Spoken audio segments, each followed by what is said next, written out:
Hello mga boss! Welcome sa ating channel, ako Pinoy. Heto nagbabalik at nagbabalita mga bossing. Heto na, may bagong pautot na naman dito. Yung mga kongresista mga bossing, may dalang piatos. Ano kaya gagawin din dito sa piatos mga bossing? Ipakain kaya nito nila kay VP Sara Duterte? At heto, panoorin natin mga bossing mga pautot dito ng mga kongresista na nagdala ng piatos. Sige, no show sa hearing si VP Sara. Pasok. Hindi sumipot si Vice President Sara Duterte sa kanyang impeachment hearing sa Kamara. Habang ang ilang kongresista tila ng asar pa, nagpaon sila ng chichirya na patama sa kontrobersyal na Mary Grace Piatos. Di ba? Imaginein mo, meron mga tatlong ulol, tatlong gunggong, tatlong tarantado na congressman na hindi naman nanalo dahil sa mga pangalan nila. Binoto ba si Leila de Lima ng tao? Binoto ba si Chel Jokno ng tao? Binoto ba yung Sendenya ng tao? Hindi. Binoto yung party list nila. Kasi yung mga tao na yan, pucha, tumakbo nga sa Senado yan parehas eh. Tumakbo si Chel Jokno yan, si Leila de Lima. Pucha, hindi nga pumasok sa top 20 yan eh. So ibig sabihin, walang kwentang mga politiko ito para sila makabalik sa posisyon at gawing aso ng administrasyon, nilagay sila dyan sa mga party list na yan. Tapos nilagay sila sa number 1, para marami silang seat. O, di ba? Style nyo bulok eh. Ako, aatin ba ako sa ganyang hearing? Pucha yan, ganyan nyo. Yung miyembro ng Committee on Justice, members of Committee of Justice, naglalabas ng mga ganyan. So, ibig sabihin, whether meron akong ebidensya o wala, itong tatlong gagong to, boboto to para ma-impeach ako. Ba't pa ako pupunta dyan? O, kanina, kada merong motion, merong isa na nag-o-object, lahat puros pabor. O, bakit pa ako pupunta dyan? Ganun din naman. Kahit anong ebidensya yung ipakita ko, pagbobotohan pa rin naman ako ng mga nandiyadyaan sa Kongreso. At pag pinagbotohan naman ako dyan sa Kongreso, hindi naman nila aaralin yung dala-dala kong ebidensya. Pagbobotohan nila, depende sa mga political leanings nila. O kung yung 50 na mga 50 na mga congressman na nandiyan dyan, nakita nyo naman, lahat sila bumoto na dapat ma-impeach si VP Sara. Bumoto rin sila nung nakaraang taon. Bakit pa ako pupunta dyan? Tanggap na ng taong bayan, tanggap na ng mga Duterte supporters, tanggap na rin ni Inday Sara na dyan sa Congress, talo na, matagal na si Inday Sara. Kaya nga sabi niya, I want bloodbath. Not there, but bloodbath in the impeachment court, which is the Senate. Dalhin na natin yan doon. Hindi kami sasagot sa inyo. We are not, hindi kami nagpapasailalim sa inyo. Wala kayong jurisdiction sa amin. Kung anong gusto nyo gawin sa kaso niyan, kung hindi nyo man i-dismiss yan, diretso nyo na yan sa Senado. Para pagdating sa Senado, maglaban-laban na tayo. Pupunta ka ba sa ganyang hearing? Itong tatlong ulul na ito, membro ng Committee on Justice, made up na yung kanilang utak. Sila mismo na mga taga-Committee on Justice, sila mismo yung nag-i-endorso ng mga grounds for impeachment, articles of impeachment laban kay Inday Sara. Dapat mali yun. Dapat bilang miyembro ng Committee on Justice, wala kayong bias. Dapat patas kayo. Paano kayo naging patas? Lahat kayo na nandiyan dyan, binabanatan nyo ng binabanatan si Inday. So pag pumunta si Inday dyan, anong gagawin nyo kay Inday? Di babanatan nyo siya ng babanatan, tapos pag sasagot siya, sabihin nyo, hindi ka pwedeng sumagot. Kailangan kami lang muna. Hindi ka pwedeng sumagot, mga abogado mo, kailangan ikaw mismo. Pwede ba yun? So kayo mismo, ayaw nyong paatilin si Inday Sara dyan, tapos gusto nyo pumunta siya. Alam mo, bobo na lang ang pupunta dyan. Kung pupunta si Inday Sara dyan, napakatanga na lang niya. Pero kung ako kay Inday Sara, hindi naman siya tanga, pumunta siya dyan, asarin lang niya yung mga yan. Asarin lang niya. Pumunta siya dyan. Tapos, Inday Sara, ito yung mga grounds for impeachment sa'yo. Itong salin mo, ano masasabi mo rito? Sasagutin ko na yan sa Senado. Hindi, dito mo sagutin. Hindi nga sasagutin ko yan sa Senado. Hindi naman kayo korte. Hindi nga nag-iimbestiga kami. Ba't kayo nag-iimbestiga? Akala ko ba meron kayong probable cause? Ba't nag-iimbestiga pa kayo? Kung may probable cause kayo, dapat hindi na kayo nag-iimbestiga. Dapat dinadala nyo na yan sa korte. Sa korte na tayo mag-usap-usap. Di ba? Ito, ano masasabi mo rito? Wala. Nasagot ko na yan nung nakaraan. Sasagutin ko ulit yan sa proper forum, Senate. Doon ko lang yan sasagutin. Kung ako, ganun ang gagawin ko, mga asar ako dyan. Di naman ako pwedeng ipakulong dyan. Bakit? Mo ko ipapakulong. Di ba? Hinahamon ko nga kayo na dalhin nyo na yan sa impeachment court para doon na tayo magkita-kita di ba? Kayo talaga Nasa frontline ng balitang yan, si Marian Enriquez.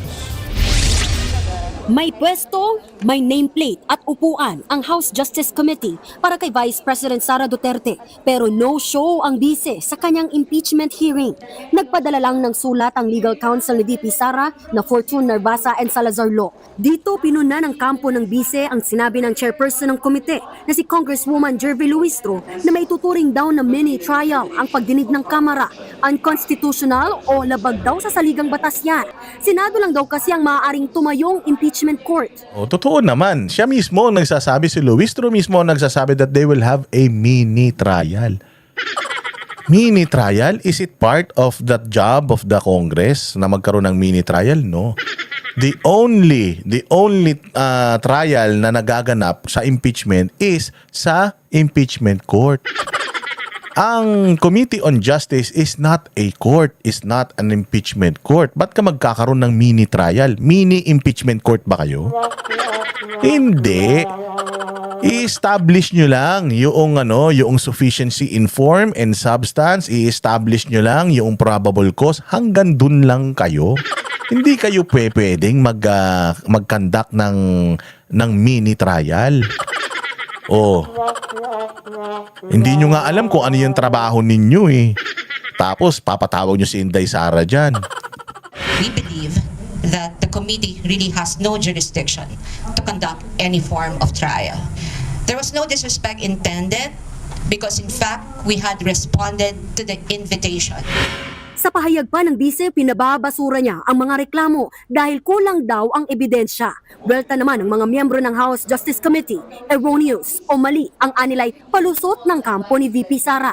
Malinaw sa saligang batas at sa House Rules on Impeachment na may mandato ang komite na magsagawa ng pagdinig. Sa Article 11, Section 3.2 ng Konstitusyon, nakasaad na matapos ang hearing ng komite at ang botohan ng mayorya ng mga miyembro nito, kailangan isumite ang committee report sa loob ng 60 session days. Pwede kayo mag-committee report in aid of legislation? Ano ba kayo? In aid of legislation, pwede kayong magkaroon ng investigasyon in aid of legislation. Hindi pwede, hindi naman kayo korte. Ano ba naman yan? Ako nga, hindi ako abogado eh. Hindi ba? In aid of legislation. Dahil mga legislators kayo. Pagdating sa impeachment, ganun din. Hindi pa rin kayo pwedeng maglitis dahil hindi kayo impeachment court. Ang impeachment court, Senate, walang mini trial. Trial na kaagad. Ang trabaho ng Congress, hanapin kung may probable cause. Pag may probable cause, iaakyat sa plenaryo, pagbobotohan sa plenaryo, pag nakuha yung 2/3 ng vote or kung ilang thirds pa yan ng vote, pupunta na yan doon sa Senate. Tapos yung Senate, magdadamit sila ng kulay violet. Kulay maroon ba yun para silang mga Nazareno? O tapos, doon sila yung magsisilbing mga huwes. Mini trial by some members of the Justice Committee is intended only to make a distinction between the proceeding before the Justice Committee and the trial which will happen in the Senate. Oh, yun, sa Senate, hindi sa inyo. We are not holding trial. This is just a clarificatory hearing for the purpose of determining probable cause which will allow So, determining probable cause. Oh, hindi mo ba kayang i-determine yung probable cause ayon sa mga ebidensya na meron yung mga members mo? Hindi mo ba kayang i-determine yung probable cause ayon doon sa mga ebidensya na ipinipresenta sa'yo noong mga nag-aakusa kay VP Sara? Hindi mo na actually kailangan pang tingnan whether si VP Sara ba ay kaya niyang ipagtanggol yung sarili niya o ipagtatanggol ba niya yung sarili niya. Just by looking at the evidence, ma-distinguish mo na may probable cause, tatayo ba ito sa korte? The fact na hindi nyo pa ito ipinapasa sa plenaryo, hindi nyo pa isinasara ito dyan, nahanap nyo na yung sufficiency in form and substance eh. Hanggat hindi nyo pa ipinapadala yan doon, ibig sabihin mahina yung kaso nyo. Kaya kayo nagkakandak ng another investigation or mini trial. It's because you want to get more information, you want to get more evidence para mas mapalakas yung kaso ninyo. 3 years nyo nang ginagawa yan eh. Hindi nyo pa kayang palakasin yung kaso nyo para dalhin yan doon. O sasabihin na naman nila, umiiwas si Inday Sara at ginagamit ang mga technicalities eklat-eklat. Ganun talaga. Ganun talaga, hindi pwedeng putya yan, hindi niya pwedeng gamitin 'yun. Kaya dapat gamitin niya 'yun. Lahat ng paraan para maipagtanggol niya 'yung sarili niya, dapat gawin niya. At kung nakikita niya yung mga technicalities ng mga kabulastugan ninyo, dapat talaga gamitin niya yan against you. And sabi ko nga sa inyo nanonood ang Korte Suprema dito at nakikita ng Korte Suprema yung mga argumento ninyo. Pucha yan, pag gumawa ng petisyon na naman yan sa Korte Suprema, sinabi na naman ng Korte Suprema na mali ang ginagawa nyo, mali ang ginawa nyo, bakit kayo nag-mini trial, hindi naman kayo korte, malinaw yan. Ano na naman yan? Depektibo na naman yung impeachment na yan. Patay na naman kayo, mag-iiyak na naman kayo. Idiretso nyo na. Sabi ko nga, kung ako ikaw, Luis Tre, tapos na usapan Tapos na usapan. Diretso na natin doon. Hindi naman sumagot May mga ebidensya naman tong mga ulaga na ito, mga nag-aakusa O pabayaan na nila yung maglaban-laban sila doon sa Senado. To proceed to trial in the Senate. This particular position of the councils and of the Vice President herself is basically a legal word salad. Ibig sabihin po, wala po itong batayan sa katotohanan. Ito po ay legal na pagpapalusot. Legal naman pala So if it's legal, if it's not illegal, then there's nothing wrong, Ridon. Bobo ka ba? Ina ka. Yung utak mo, anday mo ng utak, may utak ka na sa ulo, may utak ka pa sa pisngi, magkabila. Pero ang tanga-tanga mo pa rin. Hindi namin nakakalimutan, Ridon, na tinanggal ka ni Pangulong Duterte dahil kurakot ka. Kaya wala kang kredibilidad na mag-hearing o magdinig o question man lang patungkol sa pagiging kurakot at hindi pagtupad sa tungkulin dahil ginawa mo yan Tinanggal ka nga noon dahil hindi ka nagtrabaho ng maayos, nagbiyahe ka lang, hudas ka. Hindi na yung makakalimutan yan, Ridon. Wala kang reputasyon. Sabina pa ng komite ang ilang testigo na kakailanganin sa paggulong ng impeachment hearing. Kabilang dyan ang umano'y bagman ni VP Sara na si Ramil Madriaga. Ito talaga pinaka nakakatawa. Pero maganda yan. Sabi nga ni Panelo, hulog ng langit itong si Madriaga. Sa kaso ni Inday Sara, hulog ng langit yan. Pati si Attorney Gloria Camora ng Commission on Audit Intelligence and Confidential Funds Audit Office. Pinatatawag din si Attorney Michael Poa na dating Chief of Staff at Spokesperson ni VP Sara sa Department of Education. Yan ay kahit kasama si Poa sa listahan ng mga tatayong abogado ng bise sa impeachment. Sagot ni Poa, I will wait for the subpoena. Titingnan ko kung ano yung laman ng subpoena, but definitely I'm willing to attend. No, wala akong any intention to evade.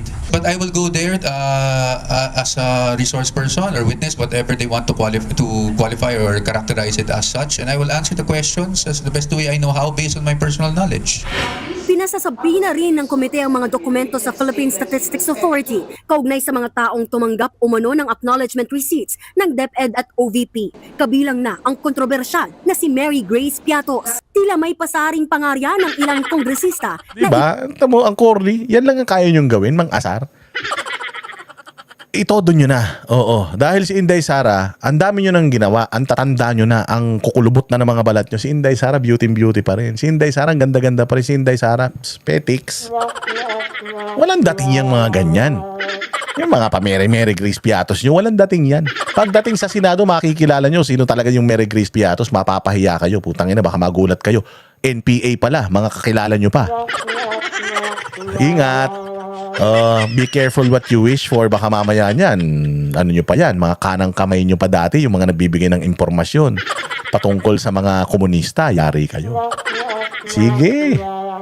Yan lang. Pupunta ka sa hearing, ganyan ang aabutan mo, puro mga payaso, wag na uy.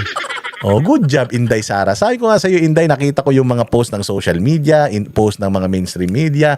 Tangina, epektibo rin yung ginawa mong hinpag-deadma sa kanila. Bakit mo nga naman pag-aaksayahan ng panahon yung mga walang kwentang mga tao?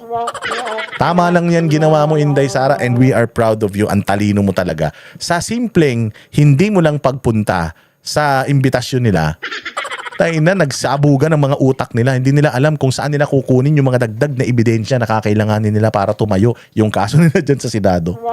Kawawa itong mga ito, mga bossing. binalandra ang kanilang baong pagkain. Hinihingi rin sa NBI ang record sa investigasyon sa pagbabanta ni VP Sara sa buhay ni Pangulong Bongbong Marcos, First Lady Liza Araneta Marcos at dating House Speaker Martin Romualdez. Inaprubahan din ang mosyon ni Akbayan Party List Representative Shell Jokno para sa protective custody ni Madriaga. Magpapatuloy ang pagdinig Ngayon, ang tanong, hanggang kailan ninyo yan bibitinin? Gustong-gusto na nga namin magpunta yan dyan sa ano eh. Kung hindi nyo naman i-dismiss yan, gusto namin mapunta na yan sa ano, mapunta na yan dyan sa... Mapunta na yan kagad sa Senado para tapos na usapan. Ito, pakinggan natin ng maigi yung ano yung statement nung kasi after niyan, dami na ng mga patutsada doon, dami mga bumubula ang bibig ng mga kupal ng mga congressman, ng mga nakatanggap ng maleta di umunot, mga magdanakaw di umunot, mga estapador, mga hindi nagbabayad ng utang. Ang kakapal ng mga pagmumuka. Yung mga congressman na kahit pagsamasamahin mo yung kanilang mga boto, puta, hindi man lang sila babalikat sa boto na nakuha ni Inday Sara, tas ang kakapal ng mukha na gamitin yung salitang hinihiling ng taong bayan. Gago, 32 million ang bumoto kay Inday Sara. Yung mga congressman na nandiyan dyan, ang mga bumoto lang sa mga ulol na yan, yung mga distrito nilang ilang libo lang ng mga boto. Tangina ninyo, hindi kayo nagre-representa sa mga boses ng mga constituents nyo. Kasi nung nakatanggap kayo ng mali-malitang pera po, hindi nyo naman yan binahagi sa mga constituents nyo, binahagi nyo lang yan sa mga kabit nyo. Ibinili nyo lang ng mga gandang mga relo nyo yan. Ibinili nyo lang ng mga bulletproof na mga sasakyan ninyo, mga luho ninyo, mga hayop kayo. Oh, kakapal ng mukha. Ito pakinggan natin. Ang galing nitong dalawang abogado na to, promise. At natuwa ako sa kanilang press con. Decision of the defense team na unconstitutional yung nangyaring proceedings, di ba? Ngayon, ang tinitingnan natin, ang sinasabi talaga natin dito, just to simplify things, sa Constitution, very clear naman yung nakasulat. No? Number one, ang initiation ng impeachment proceedings that belongs to the House. That's an exclusive power of the House. We're not contesting that. No? But, pagdating sa trial, that power exclusively belongs to the Senate. Napaka-clear niyan. Kaya ang sinasabi lang namin dito is hindi naman pwede dito sa pag-initiate pa lang ng proceedings nagkakaroon na ng tinatawag ka namin na mini-trial. At again, kaklaruhin ko lang, yung i-emphasize ko lang yung nasabi na ni Atty. Sheila, hindi po sa amin ang galing yung term na mini-trial. Yan po ay galing sa mga statements ng either Committee on Justice or even other personalities. So hindi po sa amin ang galing yan. That's why we're contesting it. Ngayon, ano ba ang trabaho para sa amin ng Committee on Justice? At least sa aming pananaw. And again, with all due respect to the members of the committee and the committee itself.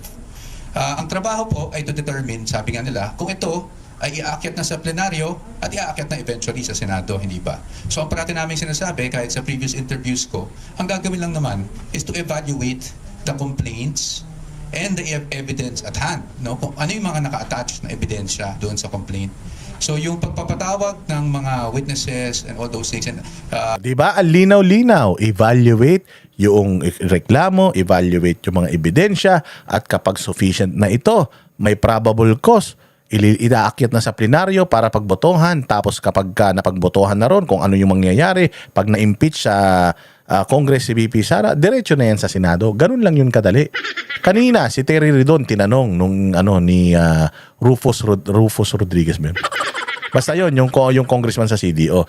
Doon ba sa sa nire-request mo, may mga naka-attach bang annexes? Wala. Yung sa ganito, meron bang naka-attach na mga annexes? Wala. So ibig sabihin wala kang ebidensya. Nang hihingi, sinusubpina mo ito para magkaroon ka ng ebidensya, fishing expedition yan. Diba? Ilang beses siyang sinita doon. Fishing expedition yung ginagawa ninyo. Nung una pa lang naman, nung unang nagpunta si Inday Sara sa Committee on Good Government ni Chua, sinabi niya na this is a fishing expedition. They are preparing for an impeachment. Oo, they don't have an evidence and they're gonna conduct investigations for them to gather evidence para gamitin for my impeachment. Oh, hindi ba? Tama si Inday Sara. Ito na nga, nangyayari na ngayon. 2 beses nang nangyari ito. At sinasabi nga dito ng abogado na ito lang po ang malinaw na trabaho, mandato ng Kongreso. I-evaluate yung mga ebidensya, i-evaluate yung reklamo. Kapag nakita nila sufficient ito, nakita nila na sapat ito, punta na sa plenaryo. Tapos, punta na ng Senado. wala nang dapat hearing na nagaganap. Oo, bibigyan nila ng pagkakataon yung isinasakdal kung sasagot ba siya sa mga paratang sa kanya. Pero pag sinabi nung nasasakdal, hindi, sasagot na lang ako sa korte. Di ba ganyan naman yung mga kinukulong, di ba? O, di ba nakakulong na, nahuli si Boss Dada na sobrang gandang lalaki, nagkagulo ang mga babae, kaya ikinulong siya. O, tapos i-interviewin ako ng media. Anong masasabi mo? Sa korte na lang po ako magpapaliwanag. O, di ba? Sa korte na lang po ako sasagot. Korte. Korte ba ang Kongreso? Hindi. Sabi ni Llamas na utak ulul. Si Llamas na utak tinga, utak gingivitis. O, ang nung sabi niya, parang sa barangay lang yan. Halimbawa, may nagreklamo sa iyo sa barangay, haharap ka, di ba? Haharap ka. O, kung gusto mong linisin yung pangalan mo. O, haharap ka sa barangay. Eh, hindi naman barangay yan. At kung sakali man na magkaroon ng hearing sa barangay, nasa iyo din yun kung aatin ka sa barangay o hindi. Kasi pag hindi ka umatin sa barangay, ang gagawin lang naman ng barangay, ayaw umatin. O, iakyat na natin to sa korte. Ikukulong ba siya ng barangay? Yung barangay ba pipilitin siyang ipatawag para makipag-usap doon sa nagrereklamo sa kanya? Hindi. Ang gagawin ng barangay, iakyat niya sa korte. So kung yung barangay parang kongreso, ganun lang din yun. May nagrereklamo, ayaw humarap nung nirereklamo. Anong gagawin nung barangay? Anong gagawin nung kongres? Iaakyat na yan doon sa korte para doon na kayo mag-usap-usap kasi ang korte ang merong kapangyarihan para sintensyahan ka, makulong ka o hindi. Sila ang may kapangyarihan, hindi kongreso. So bobo yung analogy ni Llamas. Oo, ganun talaga sa barangay. Pero marami ding mga nagrereklamuhan sa barangay na hindi naghaharap doon. Hindi naghaharap doon. Pag hindi nagharap doon, automatic, diretso na sa ano yan, diretso na sa piskalya yan. Oo, pagdating sa piskalya at hindi pa rin nagkasunto, diretso na yan sa korte, tanga. Obo. Magbibigay ka lang ng analogy pang abnormal pa. Walang hiya talaga tong mga to. Llamas, ano ka na, hindi ka na makalakad, magpahinga ka na. Oo, puro ka paninirang puri, putangin na ka. Wala ka naman silbi sa mundo. Asking for documents that goes well and beyond, di ba? Yung evaluation lang kung ito ay dapat mapunta na sa plenaryo at ang sa ganun ay maiakat na sa Senado. So sa ngayon, are we going to question this? Kasi I think that was your question talaga. Of course, that possibility is always there, hindi ba? But hindi po na kami magsasabi ng anything categorical. Ito ay dapat pag-usapan, hindi lang namin, pero pati na ng aming kliyente. At titingnan natin kung anong mangyari. That's why we have been monitoring these proceedings from day one. And then we'll let you know kung meron na kaming desisyon ukol doon. Doon po sa process ngayon, we're not attending doon sa mga invitations ng House of Representatives. And follow-up is, are we surely attending the Senate hearing once it prospers, the case prospers? Number one, doon sa tanong niyo po, it's not just we're acknowledging, no, that's clearly stated naman in the Constitution na sila talaga ang may exclusive power to initiate impeachment proceedings. Why are we not attending? I think it was clearly stated in our letter. It's because we are objecting. There's a fundamental objection to the proceedings itself because for us this goes well and beyond what is contemplated within initiation of impeachment proceedings. As to the Senate, wala pa tayo doon, no? Pero pag dumating man doon, talaga namang kami naman ready na sagutin. Parati naman natin sinasabi, ready nating sagutin ang mga aligasyon laban sa Vice Presidente sa tamang forum. And at sa atin, pagdating sa pagkakaroon ng trial, whether mini trial or full-blown trial, that is not in the House, but that's actually in the Senate. Thank you. So under these circumstances, and considering the public statements made by the chairperson, it appears that the committee intends to conduct a trial. However, with due respect, the Constitution vests the authority and power to conduct trial solely in the Senate. And this is clear and explicit in Section 3, Paragraph 6, Article 11 of the 1987 Constitution, which, as you know, states that it is the Senate that shall have the sole power to try and decide all cases of impeachment. The Constitution is thus clear. It is only the Senate that can conduct trial in all cases of impeachment. And while Section 3, Paragraph 2, Article 11 allows the committee to conduct a hearing for purposes of submitting its report to the House of Representatives within 16 session days from referral, the same does not give the committee any power or jurisdiction to conduct any form of trial, whether mini or full-blown, much less receive and try any evidence. That impeachment rules must be compliant with the Constitution is made clear in Francisco versus House of Representatives, wherein the Supreme Court declared Section 16 and 17 of Rule 5 of the Rules of Impeachment Proceedings adopted by the 10-12 Congress unconstitutional.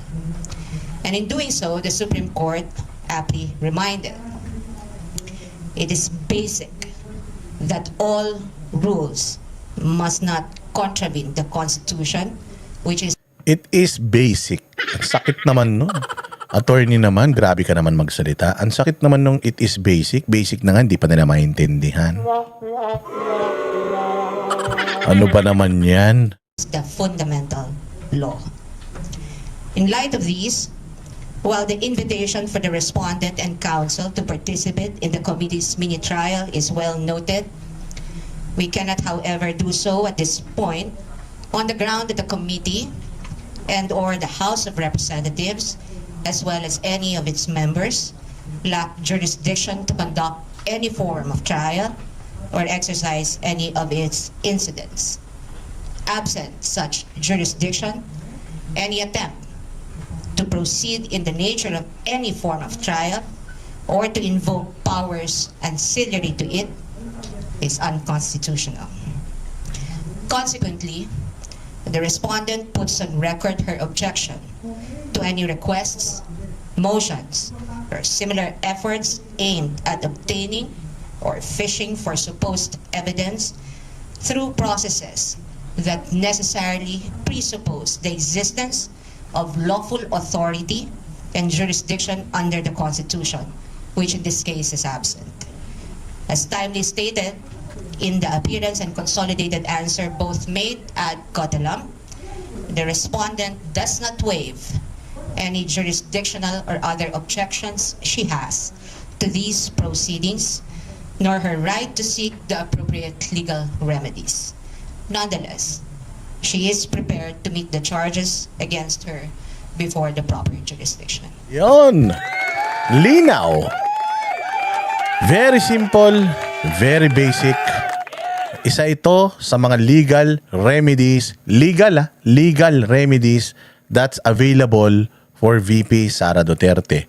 Wala siyang nilabag na batas at wala siyang lalabagin na batas kung hindi siya haharap dito. Pero pagdating na sa Senado, wala na siyang choice. Haharap na siya doon at ready na siya. Wag nang dito sa Congress. Bulahan yan mantakin mo. Magnanakaw yung mga yan daw, di ko sinabi Sabi nung mga, nung mga kasamahan din nila sa Congress, mga magnanakaw daw yan. Mga mukhang pera daw yan. Kapalit ng pera, pumirma daw yan. Sabi nung mga nung mga Marines, nag-deliver daw sila ng mga pera diyan. Itong panahon daw ng mga Quadcom, Tricom, at lahat ng mga Com, nagkakabigayan daw diyan ng mga envelope. Hindi ba? So bakit ako aatin diyan? Bakit ako isasubmit ko yung sarili ko sa lugar kung saan puros magnanakaw yung nandoon? Isasubmit ko yung sarili ko sa lugar kung saan takot na takot itong mga nandirito sa lugar na ito kasi pag naging presidente ko, hahabulin ko silang lahat. Yan ang magandang ginawa ni Inday Sara. Kaya nga sabi ko sa inyo, pumuputok na ang mga ugat nila sa ulo. Wala naman silang mga utak kasi kaya sa ulo na lang. Oo, pumuputok na ang mga ugat nila sa ulo dahil dito sa ginawa ni Inday Sara. At nako, wala na. Wala nang kapag-apag-asa itong impeachment na to dyan. Panalo na yan, sa inyo na yan. Sige na, okay na yan. Ready na si Inday Sara para sa Senado. Tapos na usapan.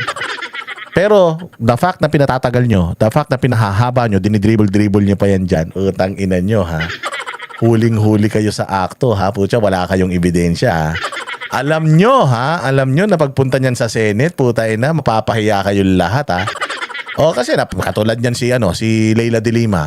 'Di ba pagdating sa Senate, anong tanong ni Jinggoy Estrada sa kanya? Madam Leila, 'di ba Commission on Human Rights ka? Ilang taon? Tapos pagkatapos nun, naging DOJ Secretary ka, 'di ba? Ilang taon? Tapos pagkatapos nun, naging senador ka pa, 'di ba? Ilang taon? So nung DOJ Secretary ka, 'di ba, nasa iyo ang DILG, nasa iyo ang NBI, nasa iyo PNP, nasa iyo lahat. 'Di ba? Si HR ka pa lang, si Duterte inaakusahan mo na nung Davao Death Squad.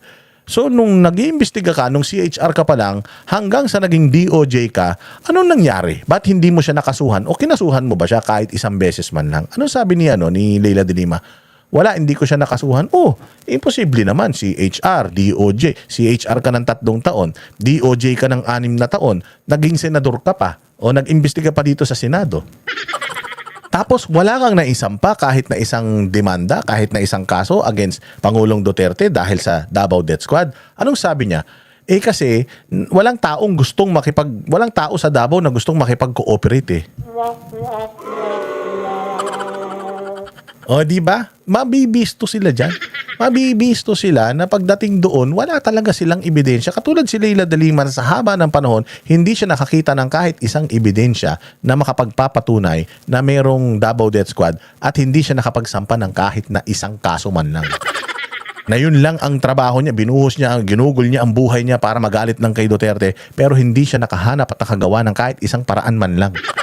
Ganyan din pagdating nila doon, lahat ng mga yaw-yaw nila dyan, pagdating doon, kailangan mo na magpakita. Sabi nga nila, in the court, it's not what you can say, it's what you can prove. Kaya lang, if they don't have anything, what can they prove? Nga. Walang hiya. Sige na nga dito.